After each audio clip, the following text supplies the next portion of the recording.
आदरणीय सभी अध्यापक साथी, आप सभी को मेरा नमस्कार। जय हिंद। साथियों, आज की वीडियो मैं आपके लिए लेके आया हूँ, अध्यापक साथियों के लिए लेके आया हूँ। तो ये वीडियो कंप्लीट जो टीचर डायरी है वो कैसे हमें फिल करनी है, उसका कंप्लीट प्रोसेस इस वीडियो में आपको मिलेगा। तो जिसके कारण ये वीडियो थोड़ी लंबी भी हो सकती है, तो इसको आप ध्यान से देखें और अंत तक ज़रूर देखें। तो लास्ट में अगर आपको ये वीडियो अच्छी लगे तो इसको फीडबैक के रूप में आपने इसे लाइक कर देना है, सब्सक्राइब कर देना है चैनल को, और अपने दोस्तों को, दूसरे अध्यापक साथियों को भी इसे फॉरवर्ड करना है ताकि वो भी इसका फ़ायदा उठा सकें। तो चलिए शुरू करते हैं साथियों। तो सबसे पहले हम क्या करना है, गूगल क्रोम पे जाएंगे। तो गूगल क्रोम को हमने खोलना है। जैसे ओपन किया है गूगल क्रोम, ये है, तो इसको मैं ओपन कर देता हूँ। तो मैंने गूगल क्रोम ओपन कर दिया है। तो इसमें मैं MIS portal school login type कर देते हैं। ये जो है ना, ये लिखा हुआ है, जैसे पहले भी मैंने सर्च किया हुआ है, तो आप ये लिख दोगे MIS पोर्टल, इसी को मैं क्लिक कर देता हूँ। तो सक्षम हरियाणा एजुकेशन हमारे पास आ गया है। तो सक्षम हरियाणा एजुकेशन पोर्टल को क्लिक कर देते। तो चलिए, स्कूल लॉगिन, एम्प्लॉय लॉगिन है, इसको दबा देते हैं। तो आपके पास ये आ जाएगा। तो अब इसमें यूज़र नेम और पासवर्ड आपने अपना MIS का यूज़र नेम और पासवर्ड डालना है और इसे लॉगिन कर देना है। ठीक है। तो इसको जैसे मैं यहाँ पे यूज़र नेम और पासवर्ड डाल देता हूँ, तो जो भी होगा तो वो मैं आपने अपना डालना है। तो इसको साइन इन करने से आपने क्या करना है, टीचर डायरी का एक ऑप्शन आया हुआ है। तो टीचर डायरी पे आपने क्लिक करना है। ये आपके पास ऑप्शन आया हुआ है टीचर डायरी, तो इसको क्लिक कर देना है आपने। तो क्लिक करेंगे तो देखिए क्या होगा। टीचर डायरी मैंने क्लिक किया और इसको इधर स्क्रॉल कर देते हैं, तो आपके पास ये इस तरह का इंटरफेस आएगा। तो इसमें आपके पास देखिए क्रिएट न्यू डायरी, यानी आपके पास ऑप्शन आया है क्रिएट न्यू डायरी। तो आपने इस ऑप्शन को दबाना है। क्रिएट न्यू डायरी का मतलब है कि इस साल के लिए आपने एक डायरी क्रिएट करनी है, एक डायरी बनानी है। जैसे पहले साल में हर सेशन के लिए एक डायरी मिलती थी आपको लिखने के लिए विभाग की तरफ से। तो ये एक डायरी आपने क्रिएट करनी है, वन टाइम करनी है, एक साल के लिए। तो ये क्रिएट न्यू डायरी क्लिक करते हैं और इसमें आपके पास जो है आपका स्कूल का नाम आ जाएगा, स्कूल कोड वगैरह आ जाएगा, और इस पर आपने क्लिक करना है और एग्री एंड क्रिएट आ जाएगा, एग्री एंड क्रिएट। ठीक है। फिर उसके बाद आपने क्या करना है, अब डायरी क्रिएट हो चुकी है, उसके बाद एंटर इन डायरी। अब डायरी में एंट्री करनी है हमने, तो वो कैसे करेंगे वो आगे देख लेते हैं। तो इसमें देखिए हमने क्या करना है, इसको डायरी क्रिएट कर लिया है हमने। अब हमने क्या करना है, इसमें एंटर इन डायरी, यानी डायरी में लिखना शुरू करेंगे हम। तो एंटर इन डायरी हम ये दबा देंगे। हमारे पास ये ऑप्शन है ना जो एंटर इन डायरी, तो इसको हम यहाँ से क्लिक करेंगे तो हमारे पास ये आ जाएगा today, select today working status, यानी आज जैसे 16 अप्रैल है तो 16 अप्रैल के दिन आपका क्या स्टेटस है। अगर आप स्कूल आए हैं तो आपको डायरी फिल करनी पड़ेगी आज की। अगर आप छुट्टी पे है तो आप ऑन लीव दबा सकते हो, तो आपको डायरी भरने की ज़रूरत नहीं है। या ऑन ड्यूटी, अगर आप किसी और जगह ऑन ड्यूटी हो, किसी सेमिनार में, ट्रेनिंग में जा रहे हो, तो वो ऑन ड्यूटी फिल कर सकते हो। तो अगर हम स्कूल में हैं तो हमें डायरी फिल करनी पड़ेगी। ठीक है। तो जैसे एंटर डायरी में हम स्कूल में प्रेजेंट हैं, तो उसके लिए हम क्या करेंगे, इसको दबा सकते हैं। जैसे ऑन लीव के लिए हम ये दबाएंगे तो लीव भरनी पड़ेगी, शॉर्ट लीव है या लॉन्ग लीव है। ठीक है। सेलेक्ट लीव डेट, तो इसको फिल आप को करोगे भी किस डेट में आप लीव पे हैं। या ऑन ड्यूटी अगर आप भरोगे तो सिलेक्ट ड्यूटी स्टार्ट डेट, यानी किस डेट से आप ऑन ड्यूटी हो और किस डेट तक हो। और फिर आपको नीचे ऑप्शन दिए गए हैं, जैसे ट्रेनिंग में हो, एग्ज़ाम रिलेटेड किसी में हो, या नॉन एकेडमिक वर्क में हो, या non academic work assigned outside school हो, या इलेक्शन ड्यूटी में हो। तो जिसमें भी अगर आप हो ऑन ड्यूटी, तो ये ऑन ड्यूटी भर के प्रोसीड बटन दबा देना है। ठीक है, तो अभी हम स्कूल में हैं, तो स्कूल में आए हुए हैं, आज पढ़ाया है हमने बच्चों को। तो अब ये 16 तारीख की डायरी है सपोज करो, तो ये मैं प्रोसीड कर देता हूँ। ठीक है, तो प्रोसीड करने के लिए हमें क्या करना है बच्चों, सबसे पहले दोस्तों हमें ये करने होते हैं, फर्स्ट पीरियड सेकंड पीरियड इनकी एंट्री करनी होती है। एंट्री करने के लिए क्या होगा, ऐड सब्जेक्ट, यानी आपके पास ये सभी खाली दिखाई देगा नीचे, तो उसके लिए आपको ऐड न्यू सब्जेक्ट करना पड़ेगा अपने टाइम टेबल के हिसाब से। ये वन टाइम हो जाएगा। तो जब आप ऐड न्यू सब्जेक्ट करोगे तो आपके पास ऑप्शन आएगा, चलो मैं करके दिखा देता हूँ। जैसे ऐड न्यू सब्जेक्ट आपने कर लिया है तो ये ऑप्शन आए हैं, तो आपने क्या फिल करना है कि फर्स्ट पीरियड है जो आपका अगर लगा हुआ है तो आपने फर्स्ट पीरियड भरना है पहले। ठीक है, फिर आपने क्लास, किस क्लास में आपका फर्स्ट पीरियड लगा हुआ है, सपोज करो 6th क्लास में आपका, तो 6th क्लास भर दोगे। सेक्शन ए, ठीक है, ए सेक्शन है तो ए, बी सेक्शन है बी। तो ये देख लेना आप MIS पोर्टल पे पहले बच्चों का सेक्शन एलोकेशन ज़रूर कर लेना, क्योंकि कहीं जिन स्कूलों ने सेक्शन एलोकेशन नहीं किया है बच्चों को, तो वहाँ पे इनको प्रॉब्लम आ रही है ये, तो ये ज़रूर कर लेना। तो ए सेक्शन आ गया जैसे। फिर टीचिंग सब्जेक्ट, आप क्या पढ़ाते हो, जैसे सपोज करो आप मैथ पढ़ाते हो तो मैथमेटिक्स आप लिख दोगे और प्रोसीड कर दोगे। तो जैसे ही हम प्रोसीड का बटन दबाएंगे वैसे ही आपके पास वो आ जाएगा। फिर आपने सेकंड पीरियड देखना है कि आपका कौन सी क्लास में है, सपोज करो 7th में है, क्या सेक्शन है ए, और क्या पढ़ाते हो आप, मैथमेटिक्स ही पढ़ाओगे या साइंस भी पढ़ा सकते हो, या हिंदी इंग्लिश जो भी आप पढ़ाते हो। तो प्रोसीड करना है, प्रोसीड बटन दबाना है। ठीक है, फिर ऐसे ही थर्ड पीरियड आपका अगर वेकेंट है तो आप छोड़ दो। अगर फोर्थ पीरियड आपका है, किस क्लास में है, किस सब्जेक्ट का, तो ये बारी बारी से आपने प्रोसीड करके पूरा अपना टाइम टेबल एक बार कर देना है। ठीक है, टाइम टेबल आ जाएगा जैसे ये आया हुआ है। जैसे मेरा फर्स्ट पीरियड जो है 10th क्लास में है, साइंस का है। ठीक है, और मैंने जो सब्जेक्ट ऐड किए थे वो 15 तारीख को कर लिए थे, तो ये 15 तारीख आ रही है। तो अब हमने टाइम टेबल के अकॉर्डिंग ये सभी क्लासेस कर ली हैं। ठीक है, फिर उसके बाद अब हम क्या करेंगे, क्लास में हमने क्या पढ़ाया। जैसे अभी फर्स्ट पीरियड में 10th क्लास में मैंने क्या कराया, तो साइंस में, तो उसके लिए मैं एंटर डिटेल्स जो है हमारे पास, ये ऑप्शन दिया गया है एंटर डिटेल, ये सेकंड पीरियड का है। ये थर्ड पीरियड में मैंने 6th क्लास में क्या कराया, ये अगले पीरियड में मैंने 9th में क्या कराया, 9th में रेपिटेशन का पीरियड है जैसे। ठीक है, 8th क्लास में क्या कराया। तो अगर कहीं गलती से भी अगर हमें एंट्री में डाल दिया गया है ना, तो उसे यहाँ से डीएक्टिवेट कर सकते हैं। जैसे मैंने ये गलती से डाल दिया था, तो ये इसको डीएक्टिवेट कर दिया है, एंट्री अलाउड नहीं है इसमें। ठीक है, ये भी आप कर सकते हो। फिर उसके बाद देखते हैं साथियों क्या होगा। तो उसके बाद हम एंटर डिटेल दबाते हैं, एंटर डिटेल।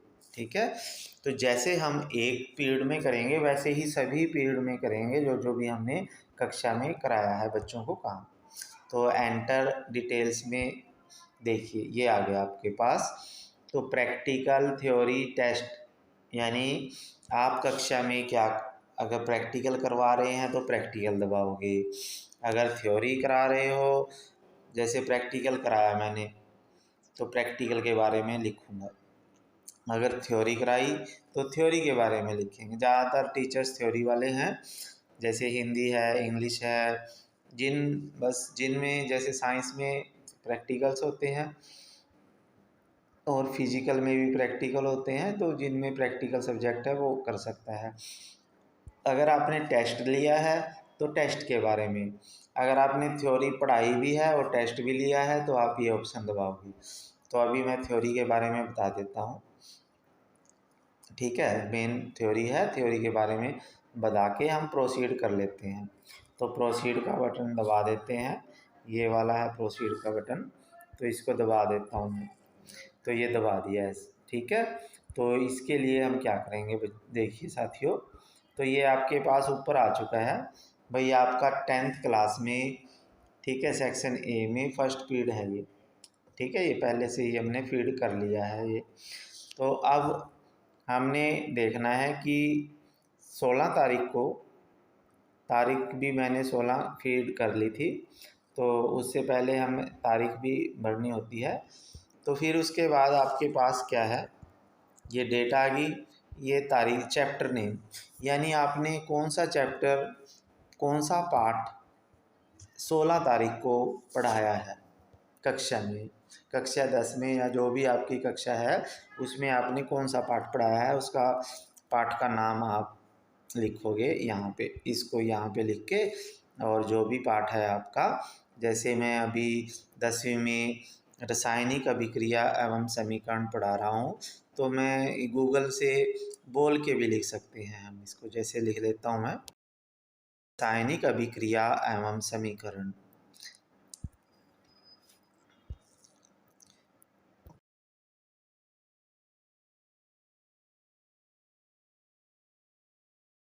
ठीक है, तो ये मैंने इस तरह से बोल के लिख दिया है। अच्छे से बोलिए आप, आपके नेट की रेंज अच्छी होनी चाहिए, तो आप बोल के लिख सकते हो, ये बहुत आसान हो जाता है।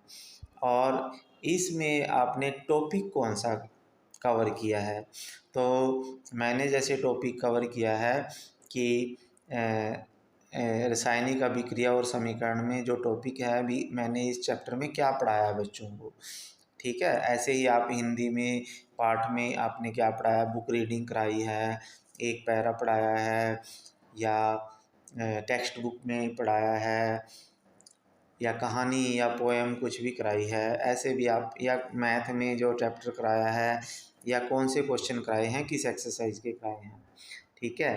तो मैंने जैसे आज अभिक्रिया को संतुलित करना सिखाया है,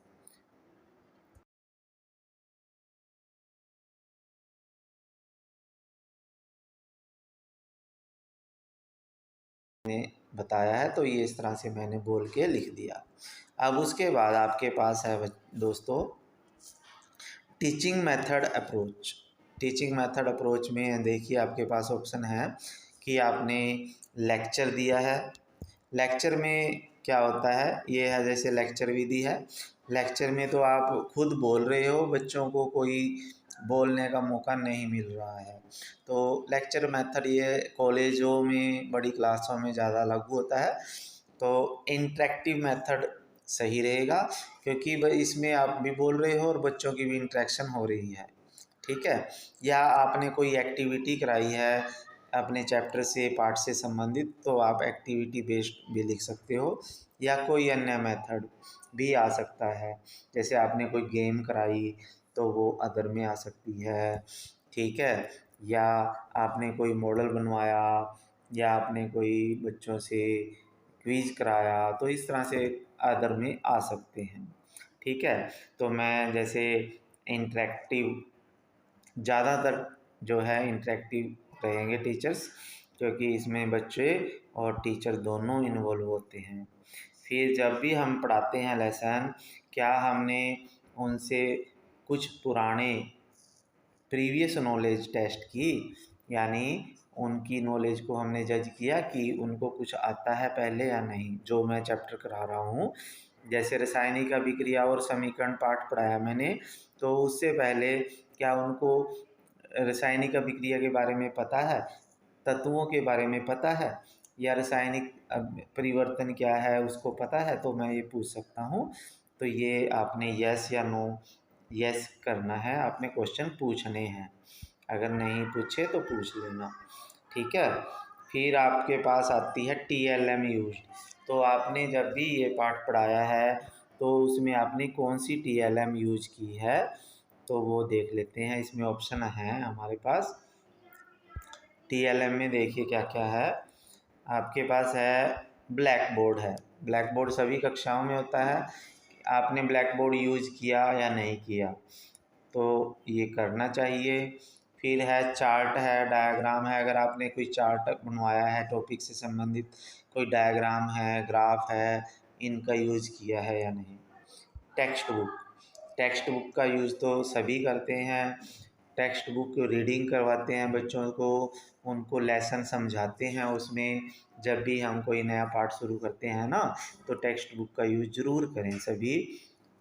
या आपने कोई वीडियो दिखाई है या कोई अन्य, जैसे स्मार्ट बोर्ड लगे हुए हैं, तो स्मार्ट बोर्ड में आपने उनको कोई वीडियो दिखाई हो यूट्यूब से, चैप्टर से संबंधित, तो वो आप इसमें लिख सकते हो। तो जैसे इसमें एक से ज़्यादा आ सकते हैं, जैसे मैंने ब्लैक बोर्ड भी यूज़ किया है और चार्ट भी यूज किया है, टेक्स्ट बुक भी यूज की है। तो ये तीनों मैं इसमें ऐड कर सकता हूँ। जैसे ब्लैक बोर्ड कर दिया ऐड, फिर टेक्स्ट बुक ऐड कर दी, और फिर चार्ट ऐड कर दी। और सपोज करो आपने वीडियो भी दिखाई है तो वीडियो भी ऐड कर दो। और भी कुछ अगर लिखना चाहते हो वो भी कर सकते हो, ठीक है। तो इस तरह से आपने करना है। फिर उसके बाद, have you used any digital equipment. हाँ, अगर आपके स्कूल में डिजिटल इक्विपमेंट लगा हुआ है तो आप यस करोगे। अगर आपके उसमें नहीं है, जैसे स्मार्ट बोर्ड लगे हुए हैं, स्मार्ट टीवी हैं, तो अगर नहीं है स्कूल में तो आप नो कर सकते हो, ठीक है। और अगर आपके स्कूल में है तो आप कोशिश ज़रूर करें कि उसका यूज करें और उसको चलाना सीखें। अगर आप अभी तक उसको नहीं यूज कर रहे हैं तो उसका यूज ज़रूर करें, क्योंकि ये विभाग के आदेश हैं। इससे टीचिंग लर्निंग प्रोसेस बहुत आसान हो जाता है। और फिर है डिजिटल इक्विपमेंट बीइंग यूज्ड। जब आप यस करोगे तो आपके पास यहाँ पे ऑप्शन आ जाएगा भी कौन सा आपने यूज किया है। तो इसमें देखिए बहुत सारे हैं हमारे पास ऑप्शन में, तो इनके बारे में भी पता होना चाहिए। एक तो डिजिटल बोर्ड, डिजिटल बोर्ड्स लगभग सभी स्कूलों में लगे हुए हैं, एक है, दो है, या सभी क्लासरूम में लगे हुए हैं, तो इसका यूज आप ज़रूर करें। अगर आपके स्कूल में है तो ये आप कर दो। स्टूडेंट रिस्पॉन्स सिस्टम, तो कई स्कूलों में स्मार्ट बोर्ड के साथ एक SRS की भी किट आई हुई है, स्टूडेंट रिस्पॉन्स सिस्टम की। तो इसका यूज भी हम कर सकते हैं, जहाँ पे हमें कोई क्विज कराना है, कोई क्वेश्चन आंसर सुनने हैं, टेस्ट लेना है, तो उसमें ये यूज हो सकता है। और डिजिटल लैब्स, कई स्कूलों में डिजिटल लैब्स भी हैं, बनी हुई हैं। अगर आपने लैब का यूज किया है तो वो लिख दो। लैंग्वेज लैब बनी हुई है, और BYOD लैब्स भी बनी हुई हैं। तो इनमें जिसका भी आप यूज करोगे तो वो कर सकते हो, ठीक है। तो इसमें मैं जैसे डिजिटल बोर्ड का यूज किया है मैंने आज, ठीक। फिर उसके बाद है आपने जो भी टॉपिक कराया है, higher order thinking based activity. तो जो भी हमने कराया है तो उससे रिलेटेड कोई हायर ऑर्डर बेस्ड एक्टिविटी आपने कराई है या नहीं, ठीक है। तो इसमें हम एक्टिविटी जो भी चैप्टर से संबंधित जो हमने कक्षा में कराया है तो उससे रिलेटेड हम कोई एक्टिविटी बता सकते हैं। तो जैसे जब भी रासायनिक अभिक्रियाओं में मेरे चैप्टर में अनेक एक्टिविटीज़ हैं, तो उसमें से कोई भी लिख सकता हूँ। जैसे मैं पानी में से जब विद्युत धारा गुजारते हैं तो उसकी इलेक्ट्रोलिसिस होती है और उससे हाइड्रोजन और ऑक्सीजन बनती है, तो ये एक्टिविटी मैं यहाँ पे लिख सकता हूँ। फिर आगे, have you used the Pal software. तो ये पाल सॉफ्टवेयर जो है, आपके पास जो 10वीं और 12वीं वालों को टैब मिले हुए हैं उसमें पाल सॉफ्टवेयर है। तो अगर उसका यूज किया है तो आप यस कर दो, अगर नहीं है, बच्चों के पास टैब नहीं है या आपने यूज नहीं किया तो आप नो कर दो। ठीक है। फिर उसके बाद हैव यू गिवन होमवर्क, तो जब हम कक्षा में पढ़ाते हैं, पढ़ाने के बाद हम होमवर्क देते हैं तो यस कर देते हैं इसको। ठीक है, यहाँ पे मैं नो कर देता हूँ पाल का। तो जब होमवर्क दिया तो होमवर्क लिखना है, तो जो कक्षा में मैंने कार्य कराया है ना तो उसको लिखेंगे बच्चे और याद भी करेंगे, तो पढ़ेंगे भी। तो मैं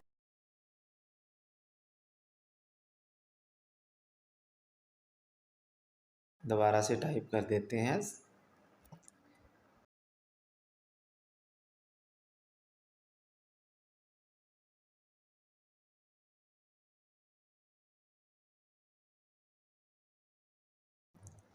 ठीक है, तो इस तरह से करके और हमने सबमिट फॉर अप्रूवल कर देना है। क्या करना, ये सबमिट फॉर अप्रूवल। तो इस तरह से हमारा एक पीरियड का जो कार्य है वो हमने इसमें फीड कर दिया है। ठीक है, तो फिर उसके बाद हम क्या करेंगे, सेकंड पीरियड पे जाते हैं। तो सेकंड पीरियड पे जब हम जाएंगे फिर वैसे ही सेकंड पीरियड की डायरी भी हमने ऐसे ही फिल करनी है, थर्ड पीरियड की, फोर्थ पीरियड, फिफ्थ, जितने भी पीरियड आपके लगे हुए हैं तो वो सभी फिल आपने करने हैं। तो ये डायरी जब फिल हो जाएगी तो ये आपके जो डीडीओ है या स्कूल का MIS पोर्टल है वहाँ पर ये शो होगा, और आपका जो डीडीओ है, हेडमास्टर है, प्रिंसिपल है, वो उसको अप्रूव कर देगा। तो आपकी डायरी इस तरह से ये फिल हो जाएगी। तो साथियों, ये था टीचर डायरी के बारे में। आशा है आपको ये कंप्लीट प्रोसेस समझ में आया होगा। तो फिर भी अगर कोई आपको समस्या आती है तो आप मेरे चैनल पे जाके इसी में कमेंट डाल सकते हो कि इससे संबंधित कोई समस्या आ रही है। ठीक है, तो उसका भी निवारण मैं करने की कोशिश करूँगा। ठीक है साथियों, फिर मिलेंगे आपकी नई वीडियो के साथ। तब तक के लिए थैंक यू साथियों। जय हिंद, जय भारत।